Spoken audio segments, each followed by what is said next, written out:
pada subuh kali ini itu adalah manusia terbaik di sisi Allah. Tentu kita ingin menjadi manusia yang terbaik di sisi Allah. Kalau kita di kantor, mungkin di pekerjaan kita atau dalam profesi kita ingin menjadi yang terbaik.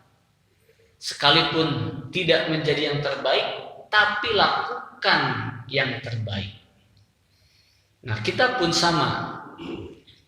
Di sisi Allah, kita harus ada keinginan menjadi manusia yang terbaik. Sekalipun manusia terbaik itu kita sudah maklumi bersama, itu adalah Rasulullah Sallallahu Alaihi Wasallam, tapi kita ingin melakukan terbaik mengikuti Rasulullah, menjadi orang yang diridhoi oleh Allah dan menjadi orang yang nantinya akan menempati tempat yang dimuliakan Allah, yaitu surga.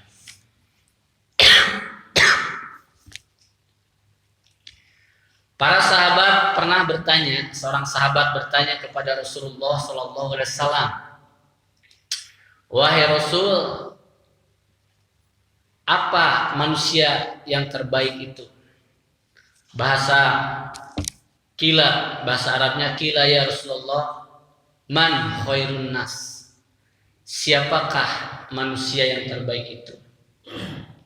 Kata Rasulullah, dzul qalbil mahmum, yang memiliki hati yang bersih. Hal itu senada berada di dalam Al-Quran, surah Asy-Syu'ara ayat 88-89, di mana Allah berfirman, a'udzubillahi minasyaitonirrajim, yauma la yanfa'u malun wala banun. Pada hari yang mana harta dan juga putra keturunan itu tidak berguna, illa man atallaha biqalbin salim, kecuali yang datang menghadap Allah dengan hati yang bersih. Dalam Ibnu Katsir dikatakan bahwa harta tidak akan menyelamatkan seseorang dari azab atau siksa Allah. Sekalipun dengan emas seisi bumi, begitupun dengan anak, sekalipun dengan seluruh manusia di bumi. Namun yang akan menyelamatkan adalah iman kepada Allah, ikhlas dalam menjalankan agama Allah, dan menjauhi syirik, sebagaimana ayat biqalbin salim, yaitu selamat dari berbuat keji dan syirik. Kemudian Muhammad bin Sirin mengatakan bahwa orang yang memiliki qalbun salim, dialah mengetahui bahwa Allah adalah hak. Al-haqqu mir rabbika fala takunanna minal mumtarin. Kebenaran itu hanyalah mutlak dari Allah Subhanahu wa taala. Dan jangan kamu menjadi orang yang rugi, orang yang ragu-ragu dia. Kemudian dia yakin bahwa qalbun salim itu, dia yakin Pak, bahwa hari kiamat itu akan terjadi.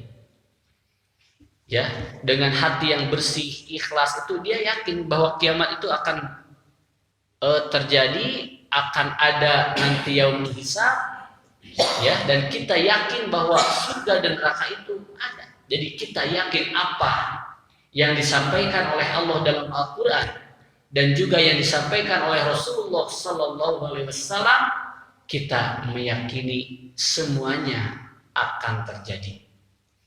Nah ini, jadi manusia yang terbaik itu adalah hati yang bersih. Hati yang bersih itu seperti itu. Nah kemudian dalam riwayat Ibnu Majah, setelah tadi Rasulullah ditanya oleh para sahabat, ya Rasulullah, man khairun nas, siapa manusia yang terbaik itu? Qala khairun nasi dzul qalbil mahmum, hati yang bersih. Kemudian wal lisan sodiki, dan lisan yang jujur. Kemudian kila mal qalbul mahmum, apa itu hati yang mahmum? Qala huwa at-taqiyyu, Dia itu adalah hati yang bertakwa kepada Allah, an-naqiyu, yang bersih, alladzi la isma fihi, yang tidak ada dosa padanya, wala bagya wala hasada. Hati yang bersih itu tidak ada aniaya, tidak zalim, dan juga tidak hasud. Nah, inilah yang harus kita cari, ya, yang harus kita siapkan saat yaumul akhir nanti. Orang sudah terbiasa, ya, kalau mencari uang ya Pak, ya, dan kita butuh. Tapi terkadang orang itu suka lupa. Sampai berangkat sebelum subuh, bahkan sholat lewat. Padahal seorang muslim, gitu ya. Nah, berarti dalam hatinya itu Allah itu tidak ada. Karena kalau ada tentu dia akan memaklumi, akan memahami bahwa dia itu yang pertama itu harus melaksanakan sholat sebagai bentuk pengabdian kepada Allah. Tapi ini berani lewat, gitu ya. Terus siang, duhur kadang lewat, asar juga kadang lewat, padahal seorang muslim. Nah, orang yang demikian tentu itu adalah hatinya itu tidak dekat dengan Allah. Hatinya itu masih sangat keras untuk menerima apa yang Allah telah perintahkan. Nah, makanya dengan hadis Rasulullah tadi tentu kita harus bertakwa. Maksudnya ditentukan bahwa hati yang bersih itu kita itu mudah, ya Pak, ya. Bahkan sebelum subuh kita sudah ada di sini, ya, itu disebutnya at-taqiyyu. Taqi itu yang bertakwa, takut. Jadi ketika kita sudah memahami bahwa sholat itu wajib, ya, tidak boleh ditinggalkan, kita itu hati kita itu takut, Pak. Jadi hati yang bersih itu dijelaskan at-taqiyyu, ya. Jadi hadis Quran, hadis lagi, gitu ya, dijelaskan hati yang bersih takut kepada Allah. Jadi bukan hati yang bersih itu dalam arti netral, tidak apa-apa, tapi justru bersih. Jadi kepada Allah itu semuanya itu kita serahkan kepada Allah. Termasuk tadi at-taqiyyu. Jadi orang tersebut kalau dia sudah memahami apa yang diperintahkan Allah, apa yang dilarang oleh Allah, dia itu takut. Takut dia itu, ya. Kemudian tadi la bagya, tidak zalim. Kemudian la hasada, juga tidak hasud. Tentu saya pernah menyampaikan, entah kalau di sini sudah menyampaikan atau belum, untuk berkaitan dengan hasud ini, Pak. Jadi ada contoh seorang yang yang bekerja di perusahaan pertanian, yang saya baca ya dalam buku yang ditulis oleh Ustaz Usman, Allahu yarham. Jadi kata beliau itu dalam catatannya ada seorang yang bekerja, Pak, di pertanian di Pangalengan. Nah, dia itu bekerja seorang majikan, yang majikannya itu luar biasa qadarullah, orangnya itu dekat dengan Allah. Ya. Kemudian dekatnya dengan Allah itu dibuktikan dia itu begitu sayang kepada para pekerjanya. Makanya jadi orang-orang teh lamun aya kepergian, kalau ada kebutuhan meminjam misalkan untuk anaknya yang sakit ke majikannya, untuk anaknya yang mau masuk pendidikan, ya, untuk mau masuk sekolah itu kan mahal, gitu. Kamu panggil namanya. Nah itu kalau ada kebutuhan-kebutuhan teh datang ke majikan. Termasuk salah seorang tersebut ada kebutuhan, datang ke majikannya, dan majikannya pun tanpa berlama-lama langsung memberikan apa yang dimintanya. Nah si petani tersebut dia pun memiliki hati yang bersih. Wah, dia menginginkan, saya ingat nih, ya, selain kerja saya itu menanam engkol. Makanya kalau engkol nanti sudah besar, sudah waktunya untuk panen, saya akan memberikan untuk majikan saya. Yang bisa jadi sebagai bibit unggul, gitu. Itu sudah tertanam di dalam hatinya sebagai bentuk terima kasih kepada majikannya. Akhirnya tibalah dia ya setelah merawat tanaman engkol itu sedemikian rupa dengan sungguh-sungguh hingga upami sungguh-sungguh mah engkolnya itu ternyata benar-benar bagus hasilnya, lebat jeung gede. Akhirnya dia pilih mana yang paling besar, kemudian dia bawa, kemudian datang kepada majikan tersebut. Wah, alhamdulillah ya. Iya panggedena ya. Sip lah. Akhirnya dia datang dengan hati yang sangat senang gitu ya. Dia mengetuk pintu, assalamualaikum, dibuka, waalaikumsalam, aya naon, Sundanya pangalengan. Ieu cenah teh melak engkol. Ya alhamdulillah tur lumayan ayeuna tos panen. Ieu mangga ngaraosan ti abdi. Gitunya. Eta luar biasa karena dengan hati yang bersih kemudian memberikan engkol, maka majikannya mengatakan saya terima engkol ini. Hatur nuhun pisan. Ya udah, kalau gitu Pak, saya akan balik lagi. Tapi si majikan itu sebelum balik dia manggil, Pak sini, jangan dulu pulang, sini ikut saya. Akhirnya dia membawa petani tersebut ke kandang kambing, Pak. Kamu naon kenten? Nih, kambing buat kamu, kambing yang paling besar. Hingga akhirnya ketika orang-orang tahu, ya, karena orang tadi itu ada yang tahu bahwa dia berangkat membawa engkol.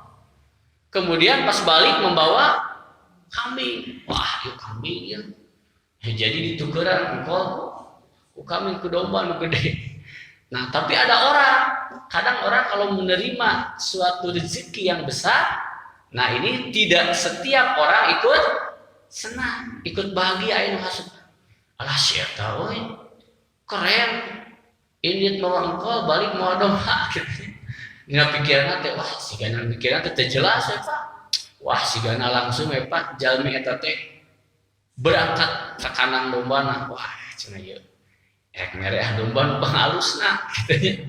Nah, akhirnya orang tersebut ambil dombanya ya, tentu dengan niatan ingin mendapatkan yang lebih besar.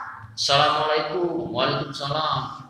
Pak, iya domba binti alhamdulillah terus ternak domba ieu pangagungna. Mangga ieu kanggo Bapak. Wah, hatur nuhun ditampi pisan.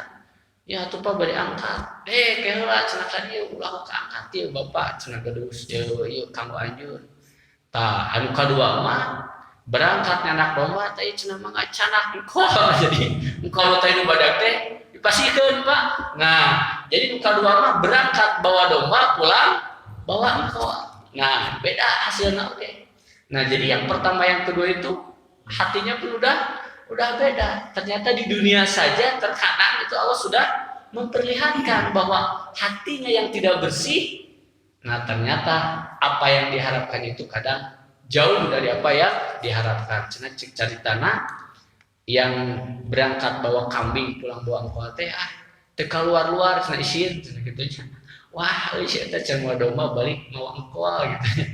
Beda jeung pertama. Nah, ini adalah salah satu kisah pelajaran dari ternyata hasud itu bukan hanya di hari akhir, ternyata di dunia saja itu Allah sudah memperlihatkan.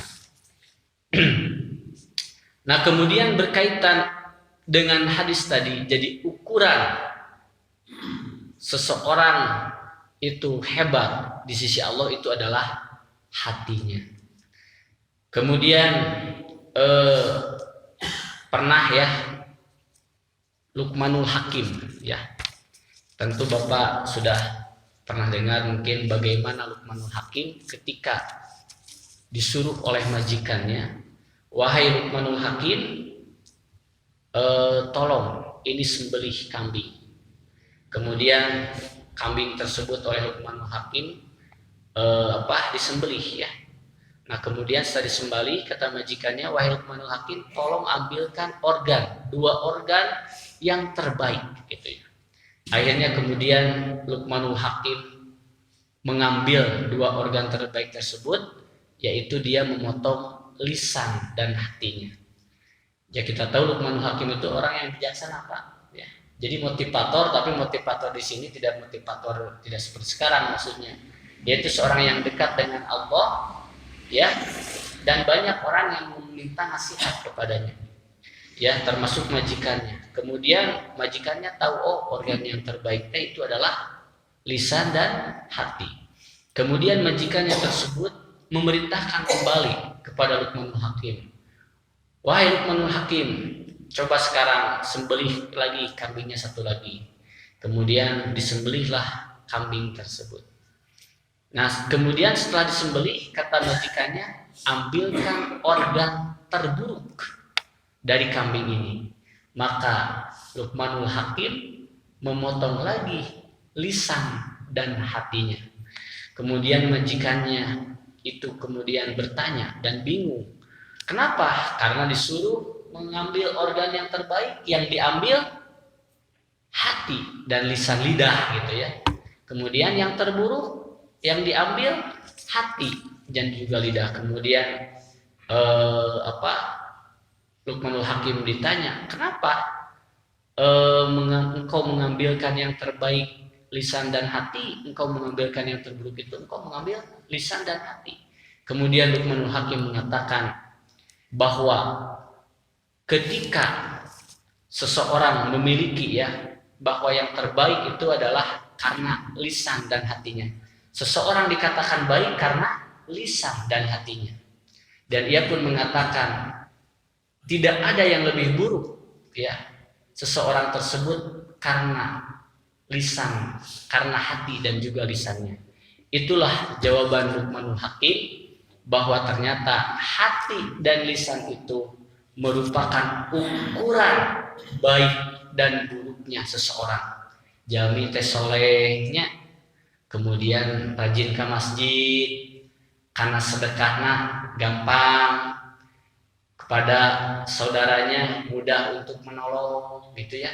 Kemudian dalam tata krama sopan santun tidak ada yang berat ringan. Nah itu karena berarti hati dan lisannya sudah keren, sudah bagus. Begitupun hati orang yang jahat yang bengis, yang kejam, itu karena ditentukan ukurannya adalah oleh hati dan juga lisannya. Hadirin ikhwatu iman yang dimuliakan Allah, dalam hadis riwayat Al-Bukhari pun Rasulullah mengungkapkan, ala wa inna fil jasadi mudghatan idza salahal jasadu kulluhu wa idza fasadal jasadu kulluhu ala wahya al-qalbu. Ingat kata Rasulullah, dalam jasad manusia itu ada mudghah, segumpal daging. Apabila baik mudghah itu, maka baiklah jasad itu semuanya. Dan apabila rusak mudghah itu, maka rusaklah jasad itu semuanya. Kata Nabi, ala ingat, wahya qalbu, itu adalah hati. Makanya kita kenal beberapa tahun, puluh tahun ke belakang mungkin sangat viral dan banyak orang berkunjung ke Bandung karena ada agim yang terkenal dengan manajemen qalbu, manajemen hati mengenai nama duka banyak, jadi rada melepas gitu walau alam gara-gara poligami. Nah ini poligami juga dari sisi akhlak itu kan halal, tapi seolah-olah masyarakat memandangnya poligami itu sebuah dosa Nah ini pun menjadi tanda tanya gitu Gara-gara seperti itu orang menjadi jauh, kadang menjadi benci, padahal poligami itu Al-Quran sudah maktubkan di dalam Al-Quran itu adalah halal. Nah, jadi Pak pilih pada poligami halal gitu Pak. Sareng anu poligami teh dosa Pak teh dosa. Tinggal aya kawaninanya banyak. Tinggal aya kawanina teh orang mah yakin dari mah mudah-mudahan atakiu anakiu di dia mah takwa bersih kantun aya kawani gitu. Dari sisi keberanian saja gitu. Jadi sepi gara-gara poligami teh. Nah itu bagaimana agimnya ada manajemen kolbu. Ini menjadi ukurannya. Maka hadirin waktu iman rahimakumullah, untuk menjadi manusia terbaik maka lenturkanlah hati ya dengan iman, dengan Al-Qur'an ya, untuk ikhlas, untuk bersih, untuk mudah menerima perintah Allah, untuk mudah menjauhi larangan Allah ya. Itu harus dilenturkan hati kita dengan iman, dengan Al-Qur'an, karena menjadi yang soleh, menjadi yang pemurah itu adalah hatinya sudah bersih. Sebagaimana salah satu yang dapat melenturkan hati itu adalah Al-Qur'an, yang kita tahu bahwa Al-Qur'an itu syifaun lima fis sudur, sebagai obat hati. Hiwatu iman yang dimuliakan Allah, kita tahu bahwa penyakit manusia itu ada penyakit fisik, ada penyakit hati. Ayat ini jadi penyakit pesak. Penyakit fisik dan penyakit hati ya. Untuk penyakit fisik sangat disadari ya Pak oleh kita. Bapak yang boleh ngaraos penyakit fisik mah karaosnya memulas karaos langsung. Anu nyari tuur, tapi nyari tuur ya teh baru wakonan pada ayu saja sacan kolot-kolot teh. Terus ya lumayan gitu nya duka cenah teuing cakar jadi kolesterol atau asam urat ya walau alam karaos langsung fisik mah. Tuurnya tak ya mah masalah penyakit fisik bahwa terasa memang betul ya diri kita. Bahkan saya pun ada di masjid Multazam ya Pak Didi sok produk itu nyari tuur hingga akhirnya dia suka terapi ya ke mana teh yang ujung Cikadut teh rumah sakit Hermina latihan panampa icna terapi nih nyari tuur gitu kaos masalah penyakit fisik mah ya kita langsung merasakan. Tapi untuk masalah hati ya berat ya, tidak ada yang terasa. Padahal hati itu adalah tadi yang paling utama. Ukuran baik, ukuran jelek seseorang itu kan tadi katanya apa? Al-Qulub. Tapi masalah penyakit hati mah tidak kadang tidak disadari ku jalmi teh. Jarang aya ka ustaz cik tensi takabur bisa kumaha. Teu aya ustaz cik sombong bisa kumaha. Ustaz kumaha bete skoret acan. Tanah yang mengaruskan ke ustaz gitunya. Gitu ya, tidak ada yang merasakan, bahkan ya aman-aman saja. Hati saya baik-baik saja. Nah, padahal tentu hati kita itu perlu kita untuk introspeksi, perlu untuk bagaimana nih. Apalagi kan dalam hadis Rasulullah menyampaikan bahwa orang yang pintar itu al-qaisu mandana nafsahu, bahwa orang yang cerdik itulah orang yang bisa mengendalikan emosinya. Dan dia bagi orang yang beriman itu Pak udah mempersiapkan untuk bekal akhirnya ya. Sedangkan untuk bekal akhir tadi bahwa akan sangat mudah bertemu dengan Allah yang kita rindukan itu dalam keadaan qalbun salim, hati yang bersih, hati yang bertauhid, hati yang tidak syirik. Nah, makanya harus kita meningkatkan, berintrospeksi, selalu meningkatkan hati kita ingin bersih karena kita tahu ya bahwa dosa itu kan manusia itu tempatnya katakan dosa, kadang dosa itu gampang. Jadi kita harus senantiasa ingin membersihkan. Da urang ya teu meureun teu pedenya cik dia abinaro sahari nu bersih Pak, can pernah ngalakukeun dosa atau teu ngalakukeun dosa sabulan ieu cik. Wantun teh Bapak angkat tangan. Teu aya nu ngacung eta dosa. Nah, jadi kita harus selalu meningkatkan untuk membersihkan hati kita. Ikhwatu iman yang dimuliakan Allah, bahwa Al-Quran itu adalah salah satu yang bisa melenturkan hati. Buktinya itu adalah Umar bin Khattab ya. Umar bin Khattab itu terkenal galaknya di zaman jahiliyah, main gaplok, main cabok gitu ya. Terkagok gitunya, kejam, kasar. Ternyata dengan Al-Quran itu bisa lentur. Buktinya ketika dia asalnya bukan seorang muslim kan ya, tapi ketika mendengar adiknya yang baca Quran, oh ini Quran seperti langsung menusuk hatinya, jadi dan karena paham gitu ya yang dibaca. Tidak mungkin orang manusia bisa menciptakan, bisa membuat seindah begini, kemudian maknanya begitu dalam. Umar bin Khattab lentur hatinya dengan Al-Quran. Kemudian Umar bin Khattab juga setelah masuk Islam luar biasa pernah marah ya.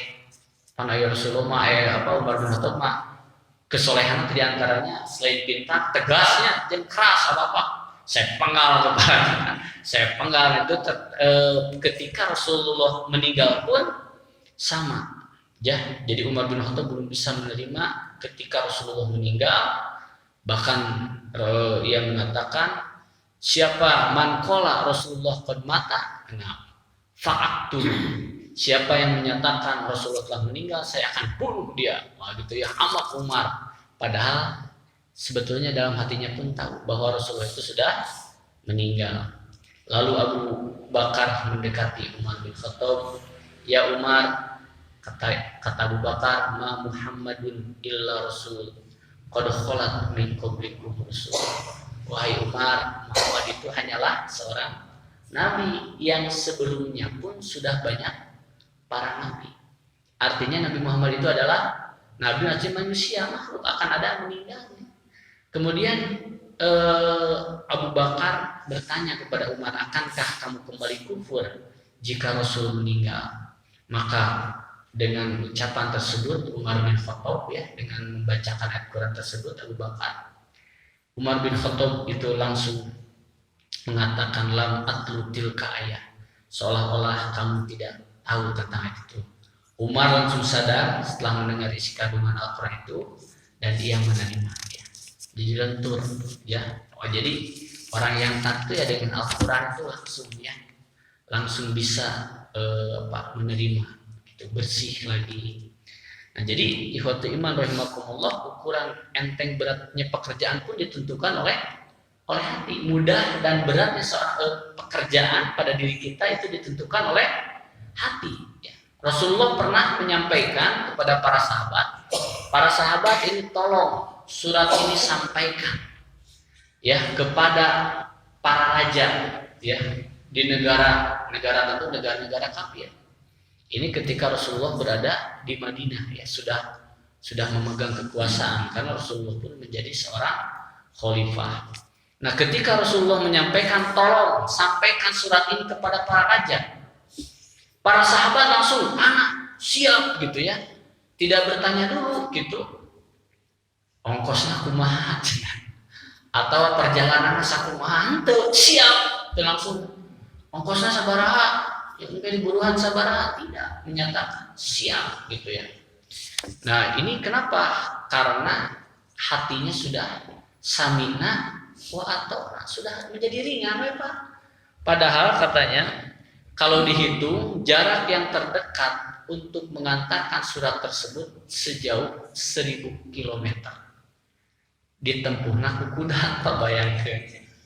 Ku kendaraan bermodal, bisa Evin, lain kendaraan bermotor ya, kendaraan bermodal. Bayangkan 1000 km yang dekat. Berarti 1000 km sampai mana ya? Saya sampai Tasik 100 kilo. Lumayan ya, berarti 10 kali jarak Bandung Tasik. Saya pernah ngukur ke rumah ke Jamanis Pak, Tasiknya Jamanis itu 100 kilo. Berarti 10 kali kita bolak-balik, kita lumayan. Itu ditempuh dengan kuda. Sedangkan yang terjauhnya itu jarak itu 2000 km. Leuheung lamun ku kareta mah nya jeung ku pesawat ada mending komo bari di ongkosan mah. Nah, di amplopan jika kenderingan ieu manteu Pak. Estuning karena taat kepada Allah, samina wa ata'na. Pekerjaan tersebut menjadi ringan segitu jarak luar biasa. Tapi guru yang usaha jadinya yang murah kali kan murid. Murah pulpen, Pak, maaf tolong ambilin pulpen. Tuh, kumaha sok, Pak. Padahal cuma ngambil pulpen, tapi nunitana SMP, SMA punten pang ngambilkeun gitunya, padahal kan ringan. Tapi karena hatinya berat, puasanya lutak ya siswa SMP jadi murah lagi padahal. Tinggal ngambil baru menyenang patrot pulpen, Pak. Tapi kan berat. Kenapa? Karena hatinya tidak menerima. Nah, itulah ukuran hati itu menjadi menentukan pekerjaan ringan dan berat juga. Nah, di kita mungkin ini yang menjadi yang menjadi pelajaran, yang menjadi tadzkirah. Terkadang yang diperbaiki itu bukan hati ya, tapi yang diperbaiki ini hanya fisik saja. Nah kadang gitu, fisik itu nanawan dengan ulah fisik pukul, tapi harus dengan hati ya. Soknya lamun komonya lamun ngadangu cenah artis gitunya, make up lagi sabaraha tuh Pak, mata gelis gitu teh. Ayo orang mah kadang gitu lamun teu emut kana masalah tulus, kadang nuntut ka istri kudu siga artis. Tapi ai jam make up teu dipasihan Bapak ya. Jam make up lagi tuh sampai puluhan juta tuh. Nepikeun ka Louis gitu teh misalkan. Itu hanya untuk fisik saja. Jadi kita kadang hanya fisik saja. Bahkan saya juga pernah dengar ada orang yang karena hidungnya cenah pesek gitunya demes. Namun fisik tehnya bahasa Indonesia. Nah itu sampai pergi Pak ke Jepang. Dan memang berhasil. Terus ke Jepang mah si irung teh jadi hancur. Juga kumaha pesek teh sate enakeun cenah sate pantes gitunya. Itu sehingga pergi ke Jepang dan setelah Jepang benar hancur. Nah, kebahagiaannya hanya 1 tahun 2 tahun. Nah, ketika dia melahirkan anak, budak teh pesek. Melahirkan budak pesek dia nya turunan pesek. Aku mah itu cerita mancung ya turunan pesek gitu. Nah, jadi orang itu sampai seperti itu. Kalau untuk memperbaiki fisik siapnya. Gigi palsu mahalnya. Bagi aya panhiji sabaraha jutaan berat mahal ya, tapi orang itu ya tidak menjadi masalah. Kemudian aya mah gitu tidak menjadi masalah ya, apapun lensa wah fisik mah Pak pokoknya mah siap untuk fisik mah asal aya pesak sip betul Bang, aya pesak siap. Tapi untuk memperbaiki hati kadang orang masih jauh. Bahkan ayah di mobil, ini baru mobil kenapa dugikeun ka 70, tapi Ahmad ya mah pan di atas 5 mobil nanti. Sabaraha bujurna sih hijinya, tapi kadang orang itu memperhatikan untuk penampilan, untuk fashion, untuk fisik ya, penampilan. Nah, sedangkan pantatnya kan cuma satu gitu. Ayang sampai 70 ini mah ada mending lah ayang tek wae gitu ya. Nah, tapi perlu tadzkirah kan pantatnya juga cuma satu ya seperti itu. Apalagi kan zaman sekarang, apalagi diramaikan dengan resesi sebenarnya hati-hatinya. Jadi terlalu berwah-wah juga tentu harus dipikirkan. Jadi masalah fisik mah seperti itu. Tapi masalah hati kadang orang tidak sampai mau. Padahal berkaitan dengan hati ini ada kitab ya.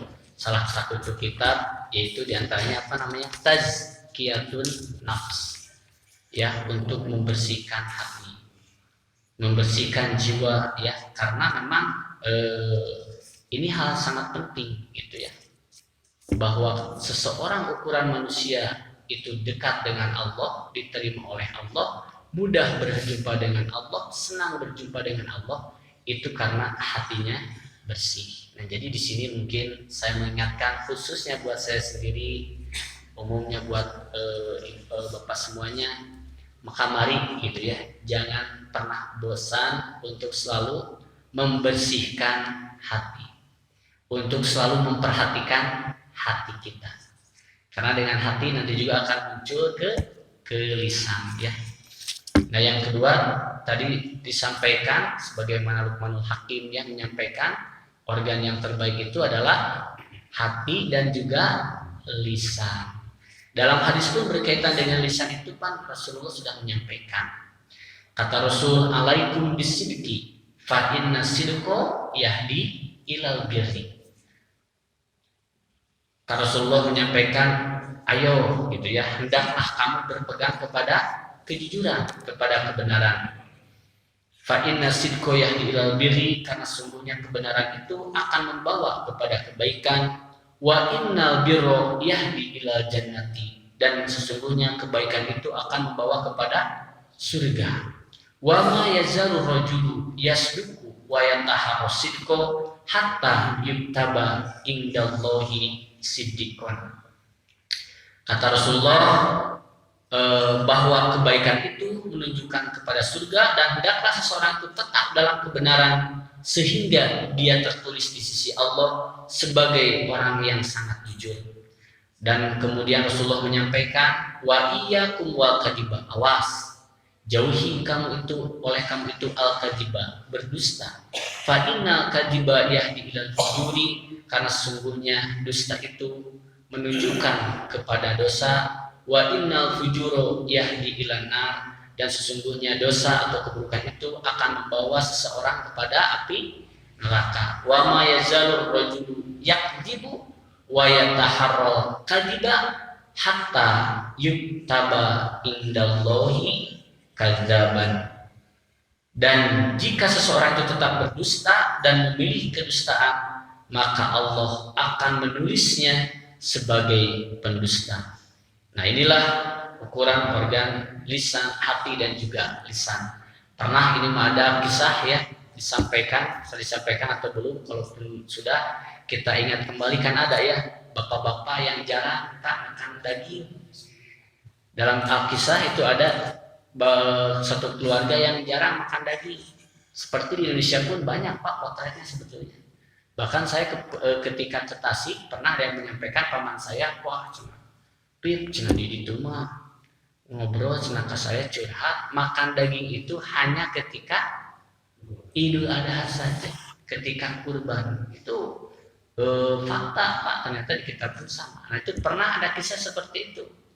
Hingga suatu saat orang tersebut yang jarang makan daging itu punya rezeki yang melimpah. Akhirnya, maksudnya melimpah di sini dia kebeli daging gitu, ya. Akhirnya dengan senang hati bapak-bapak tersebut membeli daging, kemudian menyampaikan ke istrinya, "Mah, alhamdulillah tak ada daging, sok pasang bapak istirahat lah. Bapak mau tidur dulu." Sok cenah. Siapa? Wah, aratohnya alhamdulillah. Akhirnya ayahnya tidur, ibunya masak. Setelah ibunya masak, daging beres, daging itu disimpan tah. Si ibunya keluar, nah pas keluar anak-anak kan banyak melihat daging. Eta mah ditaruh apa dimakan sampai habis. Ibu naruas, aduh, ibu daging beak habis. Si bapak ibu mau menusugah gitu. Akhirnya ketika bangun, mah, hayo tuh orang makan daging lebaran. Aduh Pak, cenah kumaha ieu dagingnya geseep. Nah, dimakan oleh kucing Pak. Oh gitu. Jadi si ibu nanti jujur bahwa dagingnya dimakan oleh kucing. Oh gitu. Mana kucing nu mana? Kucing nu mana tahu ya? Si kucing teh 1 kilo, cara timbang. Ketika ditimbang kucing teh 1 kilo Pak.